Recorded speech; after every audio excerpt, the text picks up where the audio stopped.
안녕하세요. 조리실 위생 상승 프로젝트. 대한민국 최고의 영양사들이 당신의 조리실을 바꿔드립니다. 네 번째 프로젝트는 공정관리입니다. 조리실을 부탁해.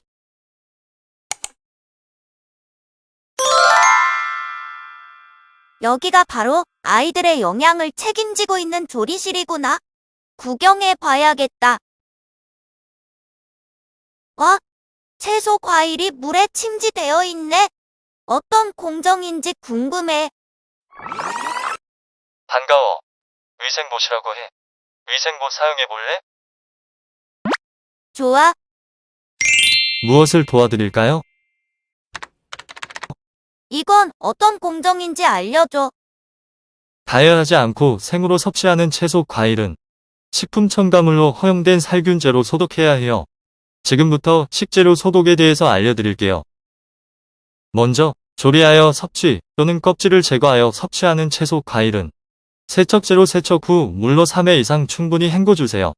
하지만 가열하지 않고 생으로 섭취하는 채소, 과일은 물이나 베이킹소다, 식초 등으로만 세척할 경우 미생물이나 기생충에 의한 식중독 위험이 있어요.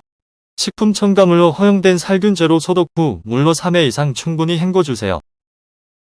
지금부터 생으로 섭취하는 채소, 과일 소독 방법을 알려드릴게요. 먼저 4%의 차음소산 나트륨 10ml에 물 4리터를 넣어서 희석해주세요. 그 다음 농도가 100ppm인지 확인 후 소독할 채소, 과일을 넣어 5분간 침지해주세요. 마지막으로 먹는 물로 3회 이상 깨끗이 세척하면 식재료 소독이 완료돼요. 마지막으로 올바른 살균제를 선택하는 방법을 알려드릴게요. 총 4가지 표시사항을 주의 깊게 확인하면 돼요. 먼저 식품의 유형이 식품 첨가물 또는 혼합제제인지 확인해요.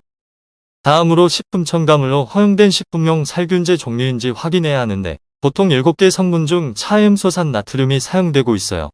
마지막으로 주용도가 과일류, 채소류 등의 살균이 맞는지 다시 한번 확인 후 주의 사항에 따라서 사용하면 돼요. 고마워, 위생봇. 덕분에 생채소 과일 소독에 대해 알게 되었어. 소독 시 식품 첨가물로 허용된 살균제를 사용해야 한다는 점도 잊지 않을게. 도움이 되었다니 다행이에요. 더 궁금한 건 없으신가요? 조리실을 좀 더 둘러볼게. 다시 구경해 봐야겠다. 전자레인지가 작동하고 있네. 어떤 공정인지 궁금해.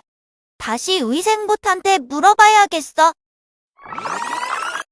반가워. 위생봇이라고 해. 무엇을 도와드릴까요? 이건 어떤 공정인지 알려줘. 냉동된 식품을 전자레인지로 해동 중이에요.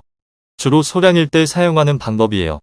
지금부터 올바른 해동 방법에 대해서 알려드릴게요. 먼저 올바른 해동 방법으로는 냉장 해동, 흐르는 물 해동, 전자레인지 해동이 있어요.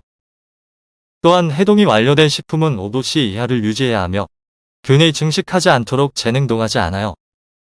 마지막으로 냉동식품 튀김 시 소량씩 출고 및 조리하여 상온 적재되지 않도록 해요.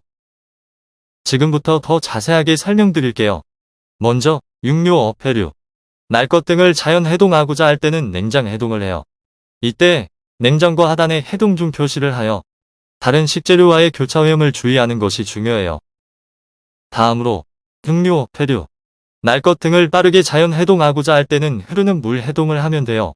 이때 꼭 밀봉한 상태로 4시간 이내 해동을 하고 주위에 물이 튀지 않도록 주의가 필요해요. 마지막으로 조리된 냉동식품을 해동할 때는 전자레인지 해동을 해요. 소량일 때 이용하며 해동 후 즉시 사용하도록 해요. 반대로 잘못된 해동 방법을 알려드릴게요. 흐르는 물 넘침, 오븐, 상온, 온수, 침수 해동 등이 있어요. 전자레인지 해동은 가능한데 오븐 해동은 지양하는 이유를 설명드릴게요. 두 가지 방법은 열 전달 방식이 다르기 때문이에요. 먼저 전자레인지는 열 전달이 빠르기 때문에 고르게 해동이 가능해요.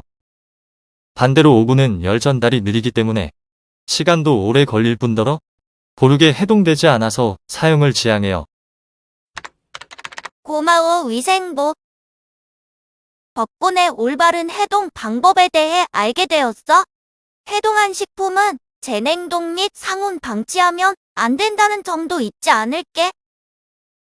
도움이 되었다니 다행이에요. 더 궁금한 건 없으신가요? 응. 앞으로도 조리실을 부탁해. 다음 화에 만나요.